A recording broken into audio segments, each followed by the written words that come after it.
एखाद्या हाय rated crime स्टोरीला लाजवेल असं आता बीडच्या मस्साजोगचं प्रकरण बनलंय। दिवस जसे जसे पुढे जात आहेत तसं तसं हे प्रकरण रोज नवीन वळण घेतंय। अनेक खुलासे, धक्कादायक गोष्टी या प्रकरणामध्ये समोर येत आहेत। जे 3 फरार आरोपी होते त्यापैकी 2 आरोपींच्या पोलिसांनी मुसक्या जरी आवळल्या असल्या तरी हत्येनंतर फरार झालेले 3 आरोपी नेमके कुठे कुठे गेले होते, कुणाला भेटले होते, बीड वाया भिवंडी वाया गुजरातचा प्रवास त्यांनी कसा केला याबद्दल अनेक धक्कादायक गोष्टी आता हळूहळू समोर येत आहेत।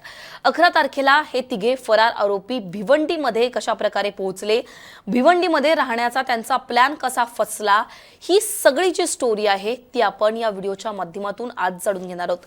नमस्कार, मी पूजा, तुम्ही पाहताय मुंबई तक। 9 तारखेला संतोष देशमुखांची हत्या करून हे आरोपी जंगलाच्या रस्त्याने बीडमधून बाहेर पडले। त्यानंतर हायवेवरून एक खासगी ट्रॅव्हल पकडून आरोपींनी छत्रपती संभाजीनगर गाठलं। छत्रपती संभाजीनगरमधून तिन्ही आरोपींनी ओला कॅब करून थेट पुण्यातील भोसरी गाठलं। भोसरी परिसरातून एका शेअर कारनं हे तिघी आरोपी भिवंडीमध्ये सुदर्शन घुलेच्या एका मित्राच्या ठिकाणी पोहोचले। आता खऱ्या घडामोडी या भिवंडीमध्ये घडल्या। 11 तारखेला हे तिघी आरोपी भिवंडीमध्ये पोहोचले। सामाजिक कार्यकर्ते सोन्या पाटील यांच्या कार्यालयामध्ये ते गेले। त्यांना भेटायचं होतं सुदर्शन घुलेच्या गावाकडच्या एका माणसाला, ज्याचं नाव होतं विक्रम डोईफोडे। मस्साजोगच्या शेजारी एक गाव आहे, त्या गावचाच हा विक्रम डोईफोडे व्यक्ती। विक्रम डोईफोडे हा भिवंडीमध्ये राहतो। भिवंडीमध्ये त्याचा व्यवसाय आहे, त्याचबरोबर त्याचं हॉटेल आहे आणि एका सामाजिक संस्थेसोबत देखील तो काम करतो। आणि याच ऑफिसमध्ये हे तिन्ही आरोपी पोहोचले। ऑफिसच्या कार्यालयामध्ये गेल्यानंतर त्यांची भेट झाली सोन्या पाटील यांचे भाऊ जयवंत पाटील यांच्यासोबत। आता सोन्या पाटील हे त्या ऑफिसमध्ये त्या ठिकाणी होते, तिथे ते काम करतात। त्यांच्या भावाशी या सगळ्या आरोपींची भेट झाली। आता सुदर्शन घुले हा ऑफिसच्या आत गेला आणि आत गेल्यानंतर तो जयवंत पाटलांना म्हणाला, विक्रम डोईफोडेला मला भेटायचं आहे। जयवंत पाटलांची सुदर्शन घुलेसोबत ओळख नसल्यामुळे त्यांनी सुदर्शन घुलेचा लपून फोटो काढला आणि तो विक्रम डोईफोडेला पाठवला। आणि त्यानंतर विक्रम डोईफोडेला त्यांनी मेसेज केला की तुमच्या गावाकडचे लोक आलेले आहेत।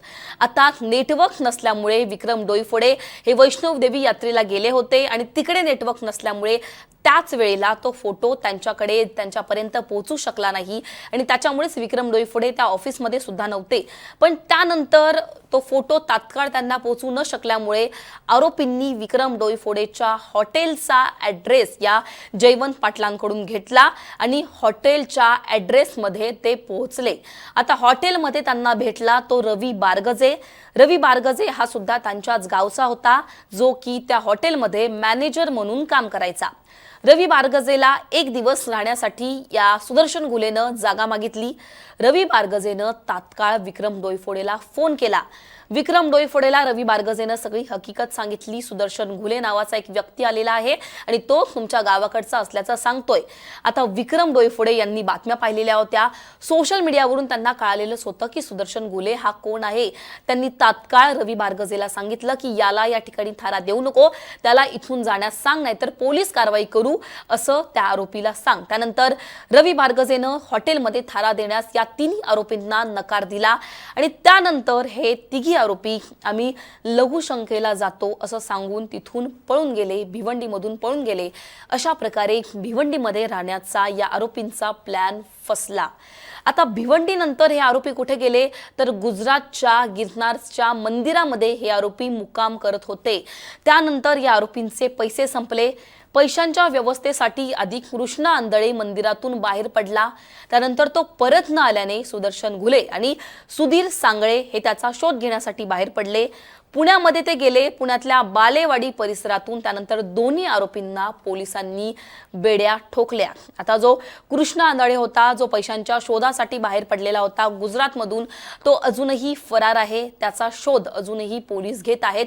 पण एकूणच एखाद्या क्राईम स्टोरीला सुद्धा लाजवेल अशा प्रकारे हत्या करून हे तिघी आरोपी फरार झाले होते। अनेक ठिकाणं या आरोपींनी बदलली, अनेक ठिकाणी प्रवास केला, अनेक लोकांच्या संपर्कामध्ये हे आरोपी आले होते आणि तोच सगळा घटनाक्रम हळूहळू आता समोर येतोय। हळूहळू धक्कादायक खुलासे या सगळ्या घटनेमध्ये समोर येतात। जे 2 आरोपी पोलिसांनी ताब्यात घेतलेत त्यांना सुद्धा पोलीस कोठडी सुनावण्यात आलेली आहे 14 दिवसांची।